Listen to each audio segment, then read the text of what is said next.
नाममा ल्याङल्याङ नगर काम गरेर देखाऊ। हामी बिलाउन गएका होइनौँ, हामी मिलाउन आएका हौँ। ठुलो पार्टीसँग दशकौं थिए त उहाँले किन गर्नु भएन? उहाँले गर्नु भएन, रासोपाले त्यो गर्यो। अब आउने निर्वाचनमा पनि छुटेरै जान सकिन्छ भनेर सोच्नु भएको छ भने त्यो चाहिँ गलत निर्णय हुन्छ। पद लिनको लागि हाम्रो साथीहरू पनि धेरैजना हैसियत भएको क्यापेबल हुनुहुन्छ। महाधिवेशन पनि यो पार्टीको आउँदैछ। महाधिवेशनमा हामी हाम्रो ल्याकत देखाउँ। महाधिवेशनमा हामी कुन नेतृत्व तहमा बस्न सक्छौँ देखाउँ।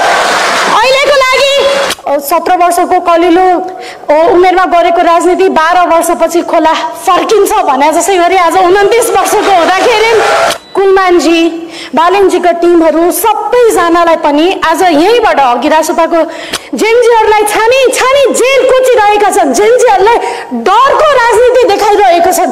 त्यसलाई बन्द गर्न पनि हामीहरूले अपिल गर्नुपर्छ।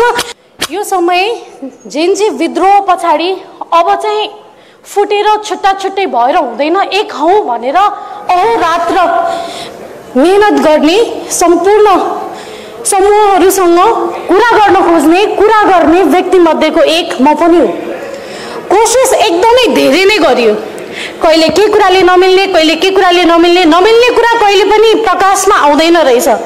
तर आज विवेकशील साझा पार्टी र रासोपा मिल्दै गर्दाखेरि मिल्नको लागि त्यति कठिन पनि होइन रहेछ भन्ने सन्देश हामीले प्रवाह गर्न खोजेका थियौँ र त्यो प्रभाव पनि भयो होला।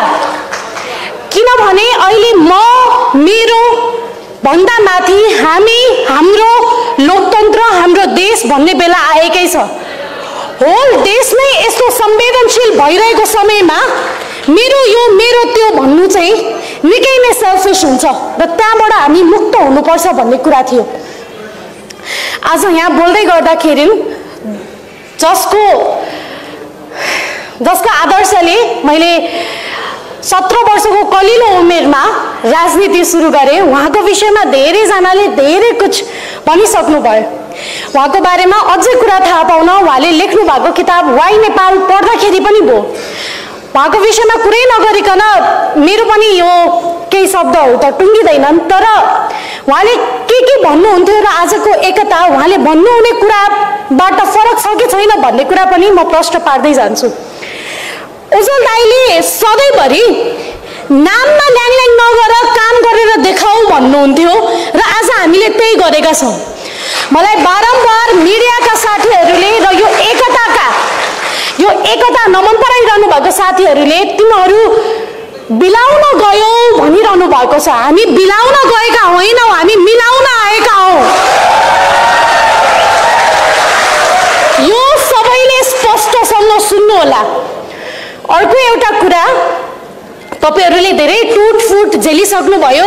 यहाँ आउने बित्तिकै भाँड भैलो गर्नुहुन्छ कि भन्ने पनि छ। ए बाबा, त्यही टुटफुट झेलिसकेको भएर त ठुलो पाठ सिक्यौँ हामीले। टुटेर हुँदैन रहेछ, जुटेर हुन्छ भनेर। र अबको राजनीति जुटकै राजनीति हुनुपर्छ। किनभने नेपाललाई समृद्ध हुनको लागि धेरै दशक हामीसँग छैन। जनसङ्ख्याको हिसाबले पनि यो एकदमै अर्जेन्सीको टाइममा हामी छौँ र त्यो अर्जेन्सीलाई मध्यनजर गर्दै अब आउने निर्वाचनबाट बहुमत यो पार्टीले ल्याउनै पर्छ, वैकल्पिक शक्तिले ल्याउनै पर्छ। तब मात्र हामी लगभग 1 दशकसम्ममा आर्थिक उन्नतिमा पुग्न सक्छौँ। र त्यही एउटा लोभले पनि होइन, मिल्नै पर्छ भन्ने जोड आएकै हो। मैले 17 वर्षको उमेरमा कल्पना गरेको थिइनँ 12 वर्षपछि आज यो यस्तो अवस्था हामीहरूले बेहोर्छौँ भनेर। मैले त विवेकशील नेपालीबाट यात्रा सुरु गरेको थिएँ, विवेकशील नेपाली नै हुन्छ भन्ने लागेको थियो। तर त्यो विवेकशील नेपालीको यात्रा, त्यो जग हामीले बनाउँदै गर्दाखेरि त्यही जगमा टेकेर रासोपाले यति ज्वलन्त रूपमा यति कम समयमै पार्लियामेन्टमा हस्तक्षेपकारी भूमिका खेल्छ भन्ने पनि लागेको थिएन।